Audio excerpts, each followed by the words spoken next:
এই একটা পাপ যদি কেউ না করে ইনশাল্লাহ সে জান্নাতে যাবে, যতই পাপ করুক না কেন।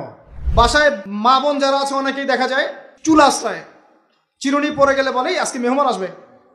কি আসবে আজকে? মেহমান আসবে আজকে বললেই শিরক।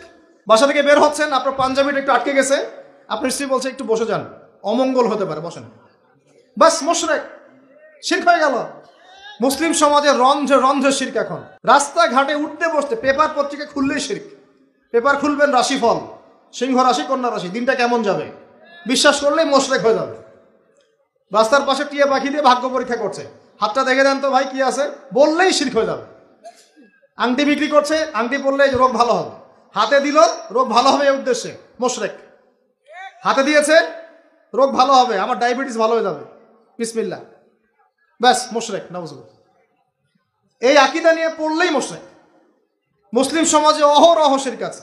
আর আবু জেহেলের যুগে কি ছিল ভাই? আবু জেহেলের যুগে অনেকদিন বলেছি মেজর 5টা সমস্যা ছিল। কয়টা? মেজর 5টা, মাইনর সমস্যা অনেক, মেজর 5টা। এক, আবু জেহেলের যুগের বেশিরভাগ মানুষ শিরক করতো। কি করতো ভাই? লাত, উজ্জা, হবল, মানাত এইসব মূর্তি পূজা করতো।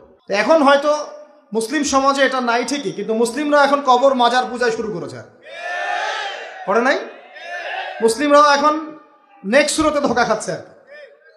শিরক তো আমাদের সমাজে চলছে। শিরক কি হয় কেন আমি লেকচার দিয়েছি, দেখবেন মুসলিম সমাজে কত শিরক চলছে। আবু জেহেলের যুগে শিরক ছিল, এগুলো বলতে থাকলে এটা নিয়ে আলোচনা করতে হবে। আলোচনার টপিক আমার আজকে অন্যরকম। আবু জেহেলের যুগে কি ছিল ভাই? শিরক ছিল, সমাজে রন্ধ্রে রন্ধ্রে শিরক ছিল। এখনকার সমাজেও শিরক আছে। তারা লা ইলাহা ইল্লাল্লাহ না পড়ে শিরক করতো, আমরা পড়েও শিরক করি। আল্লাহ পাক আমাদের সবাইকে শিরকের পাপ থেকে হেফাজত করুন বলি আমি। এই একটা পাপ যদি কেউ না করে ইনশাল্লাহ সে জান্নাতে যাবে, যতই পাপ করুক না কেন। জেনা করেছে, মদ খেয়েছে, মিথ্যা বলেছে, অনেক কিছু করেছে, শুধু শিরকের পাপ করে নাই, আল্লাহ তাকে মাফ করে দিবেন ইনশাল্লাহ। বিশ্বাস করলেন না কথাটা?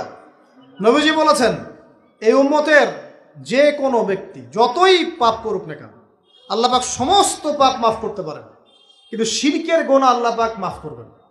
তওবা করে যদি মারা না যায় মাফ করবেন না। একটা এক্সাম্পল দিয়ে বোঝাচ্ছি, তাহলে ক্লিয়ার হয়ে যাবে।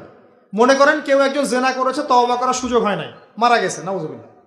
এখন আল্লাহ পাক কিয়ামতের মাঠে এই জেনার পাপটা মাফ করে দিতে পারেন, যদিও সে তওবা করে নাই। আল্লাহ পাক এই পাপটাও মাফ করতে পারেন। কিন্তু একজন ব্যক্তি শিরক করেছে, তওবা করে নাই, কিন্তু এই অবস্থায় যদি কাল কিয়ামতের মাঠে আল্লাহর সাথে সাক্ষাৎ করে, আল্লাহ তার গুনাহ মাফ করবে না। এই শিরক আর অন্য পাপের এই হলো পার্থক্য। তাহলে সবচেয়ে কোন বিষয়টা থেকে আমাদের বেঁচে থাকা উচিত ভাই? শিরক কি ও কেন, একটা বই পাওয়া যায়, কিনে নেবেন। কিতাবুত তাওহীদ একটা বই আছে, পড়ে নেবেন। কোরআন সুন্নাহর আলোকে বিশুদ্ধ আকীদা, এরকম অনেক বই পাওয়া যায়। আর আকীদা সংক্রান্ত একটা অনবদ্য বই হলো আল আকীদা আত-তাহাওয়িয়া। এই 4-5টা বই পড়লে আপনার শিরকের কনসেপ্ট ক্লিয়ার হয়ে যাবে ইনশাআল্লাহ। আল্লাহ পাক আমাদেরকে পড়াশোনা করার তৌফিক দান করুন।